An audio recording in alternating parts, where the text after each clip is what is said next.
नाथ नारायण वासुदेव, हे नाथ नारायण वासुदेव, हे नाथ नारायण वासुदेव, हे नाथ नारायण वासुदेव, हे नाथ नारायण वासुदेव। श्री कृष्ण गोविंद हरे मुरारे, हे नाथ नारायण वासुदेव। राम हरे राम, राम राम हरे हरे, हरे कृष्ण कृष्ण कृष्ण हरे हरे, हरे राम हरे राम, राम राम हरे हरे, हरे कृष्ण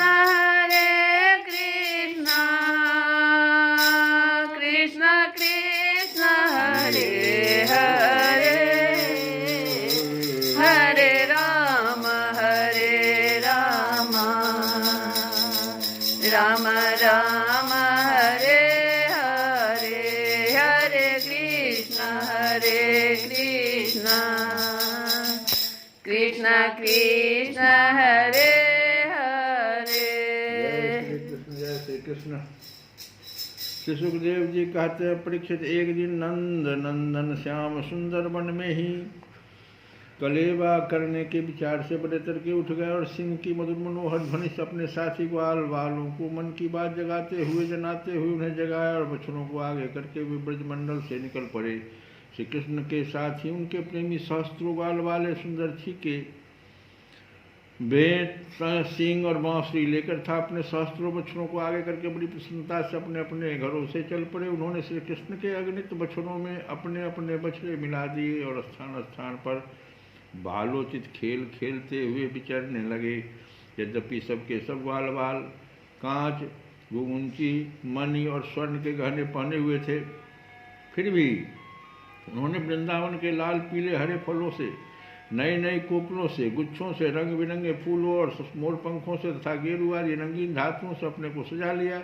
कोई किसी का छीका चुरा लेता था, कोई किसी की बेटियां बांसुरी। जब उन वस्तुओं के स्वामी को पता चलता था, उन्हें लेने वाला किसी दूसरे के पास दूर फेंक देता, दूसरा तीसरे के और तीसरा और भी दूर चौथे के पास हुए हंसते हुए उन्हें लौटा देते। यदि श्याम सुंदर श्री कृष्ण वन की शोभा देखने के लिए कुछ आगे बढ़ जाते तो पहले मैं छूऊंगा इस प्रकार आपस में होड़ लगाकर सबके सब उनकी ओर दौड़ पड़ते और उन्हें छू छू कर आनंदमग्न हो जाते।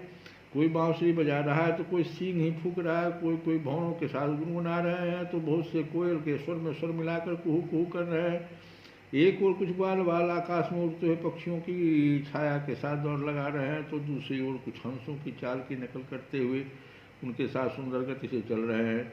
कोई बगुले के पास उसी के समान आंखें मूंद कर बैठ रहे हैं, तो कोई मोरों को नाचते देख उन्हीं की तरह नाच रहे हैं। कोई बंदरों की पूंछ पकड़कर खींच रहे हैं, तो दूसरे उनके साथ इस पेड़ से उस पेड़ पर चल रहे हैं। कोई उनके साथ मुंह बना रहे हैं, तो कोई उनके साथ एक डाल से दूसरे डाल पर छलांग मार रहे हैं। बहुत से ग्वाल वाल दो नदी के कछाड़ में छपका खेल रहे हैं और उसमें फुदकते हुए मेढकों के साथ स्वयं भी फुदक रहे हैं। कोई पानी में अपनी परछाई देखकर उसकी हंसी कर रहे हैं, तो दूसरे अपने शब्द की प्रतिध्वनि को ही बुरा भला कह रहे हैं। भगवान श्री कृष्ण ज्ञानी संतों के लिए स्वयं ब्रह्मानंद के मूर्तिमान अनुभव हैं। दास्य भाव से युक्त भक्तों के लिए वे उनके आराध्य देव परम ऐश्वर्यशाली परमेश्वर हैं और माया मोहित विषयांधों के लिए वे केवल एक मनुष्य बालक हैं। उन्हीं भगवान के साथ वे महान पुण्यात्मा बाल बाल तरह तरह के खेल खेल रहे हैं।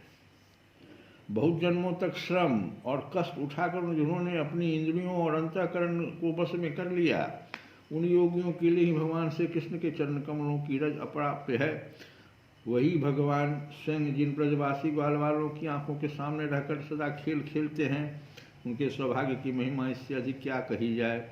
परीक्षित, इसी समय अघासुर नाम का महान दैत्य आदम का। कौन आया? अघासुर। उससे श्री कृष्ण और ग्वाल बालों की सुखमयी क्रीड़ा देखी न गई। उसके हृदय में जलन होने लगी। वह इतना भयंकर था कि अमृत पान करके अमर हुए देवता भी उससे अपने जीवन की रक्षा करने के लिए चिंतित रहा करते थे और इस बात की बाट देखते रहते कि किसी प्रकार से इसकी मृत्यु का अवसर आ जाए। अघासुर पूतना और बकासुर का छोटा भाई, पूतना और बकासुर का छोटा भाई तथा कंस का भेजा हुआ था। वह श्री कृष्ण, श्री रामा आदि ग्वाल वालों को देखकर मन ही मन सोचने लगा कि यही मेरे सगे भाई और बहन को मारने वाला है, इसलिए आज मैं इन ग्वाल वालों के साथ इसे मार डालूंगा। जब यह सब मरकर मेरे उन दोनों भाई बहनों के मृत तर्पण की तिलांजलि बन जाएंगे, तब ब्रजवासी अपने आप मरे जैसे हो जाएंगे। संतान ही प्राणियों के प्राण हैं। जब प्राण ही न रहेंगे तो शरीर कैसे रहेगा? इसकी मृत्यु से ब्रजवासी अपने आप मर जाएंगे। ऐसा निश्चय करके वह दुष्ट दैत्य अजगर का रूप धारण कर मार्ग में लेट गया। उसका वह अजगर शरीर 1 योजन लंबे बड़े पर्वत के समान विशाल एवं मोटा था। वो बहुत ही अद्भुत था। उसकी नीयत सब बालकों को निगल जाने की थी, इसलिए उसने गुफा के समान अपना मुंह बहुत बड़ा कर लिया, फाड़ रखा था। उसका नीचे का ओठ पृथ्वी से और ऊपर का ओठ बादलों से लग रहा था। उसके जबड़े कंदराओं के समान थे और दाढ़ें पर्वत के शिखर से जान पड़ती थी। मुंह के भीतर घोर अंधकार था। जीभ एक चौड़े लाल सरक सी दिखती थी। सांस आंधी के समान थी और आंख दावानल के समान दहक रही थी। अघासुर का ऐसा रूप देखकर बालकों ने समझा कि यह भी वृंदावन की कोई शोभा है। वे कौतुक बस खेल ही खेल में उत्प्रेक्षा करने लगे कि यह मानो अजगर सा खुला हुआ मुंह है। कोई कहता, मित्रों भला बतलाओ तो, यह जो हमारे सामने कोई जीव सा बैठा है, यह हमें निगलने के लिए खुले हुए किसी अजगर के मुंह जैसा नहीं है। दूसरे ने कहा, सचमुच सूर्य की किरणें पड़ने से ये जो बादल लाल लाल हो गए हैं, वो ऐसे मालूम होते हैं मानो ठीक ठीक इसके ऊपरी ओठ ही हों, और उन्हीं बादलों की परछाई से यह जो नीचे की भूमि कुछ लाल लाल दिख रही है, वही इसका नीचे का ओठ जान पड़ता है। तीसरे ग्वाल वाले ने कहा, हाँ सच तो है, देखो तो सही, क्या ये दाईं और बाईं ओर की गिरी कंदराएं अजगर के जबड़ों की ओर नहीं करती, और ये ऊंची ऊंची शिखर पंक्तियां तो साफ साफ इसकी दाढ़ें मालूम पड़ती है। चौथे ने कहा, अरे भाई, यह लंबी चौड़ी सड़क तो ठीक अजगर की जीभ सरीखी मालूम पड़ती है, और इन गिरी श्रृंखलाओं के बीच का अंधकार तो उसके मुंह के भीतरी भाग को भी मात करता है। किसी दूसरे ग्वालवाल ने कहा, देखो देखो, ऐसा जान पड़ता है कि कहीं इधर जंगल में आग लगी है, इसी से यह गर्म और तीखी हवा आ रही है, परंतु अजगर की सांस के साथ इसका क्या ही मेल बैठ गया है, और उसी आग से जले हुए प्राणियों की दुर्गंध ऐसी जान पड़ती है मानो अजगर के पेट में मरे हुए जीवों के मांस की ही दुर्गंध हो। तब उन्हीं में से एक ने कहा, यदि हम लोग इसी के मुंह में घुस जाएं तो क्या यह हमें निगल जाएगा? अजी, यह क्या निकलेगा? कहीं ऐसा करने की ढिठाई की तो एक क्षण में यह भी बकासुर के समान नष्ट हो जाएगा। हमारा यह कन्हैया इसको छोड़ेगा थोड़े ही। इस प्रकार कहते हुए ग्वालवाल बकासुर को मारने वाले श्री कृष्ण का सुंदर मुख देखते और ताली पीट पीट कर हंसते हुए अघासुर के मुंह में घुस गए।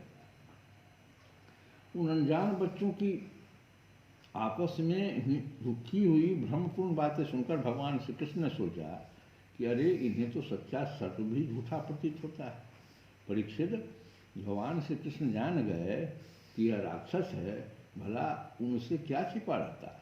वे तो समस्त प्राणियों के हृदय में ही निवास करते हैं। अब उन्होंने यह निश्चय किया कि अपने सखा ग्वाल बालों को उसके मुंह में जाने से बचा लें। भगवान इस प्रकार सोच ही रहे थे कि सब के सब ग्वाल बाल बछड़ों के साथ उस असुर के पेट में चले गए, परंतु अघासुर ने अभी उन्हें निगला नहीं। इसका कारण यह था कि अघासुर अपने भाई बकासुर और बहन पूतना के वध की याद करके इस बात की बाट देख रहा था कि उनको मारने वाले श्री कृष्ण मुंह में आ जाए, तब सबको एक साथ ही निकल जाओ। भगवान श्री कृष्ण सबको अभय देने वाले हैं। जब उन्होंने देखा कि बेचारे ग्वाल बाल, इनका एकमात्र रक्षक मैं ही हूँ, मेरे हाथ से निकल गए और जैसे कोई तिनका उड़कर आकार आग में गिर पड़े, वैसे ही अपने आप मृत्यु रूप अघासुर की जठराग्नि के ग्रास बन गए। तब दैव इस विचित्र लीला पर दैव की भगवान की इस विचित्र लीला पर भगवान को बड़ा विस्मय हुआ। देवताओं की इस विचित्र लीला पर, दैव की इस विचित्र लीला पर, मतलब देवताओं की इस विचित्र लीला पर भगवान को बड़ा विस्मय हुआ और उनका हृदय दया से द्रवित हो गया।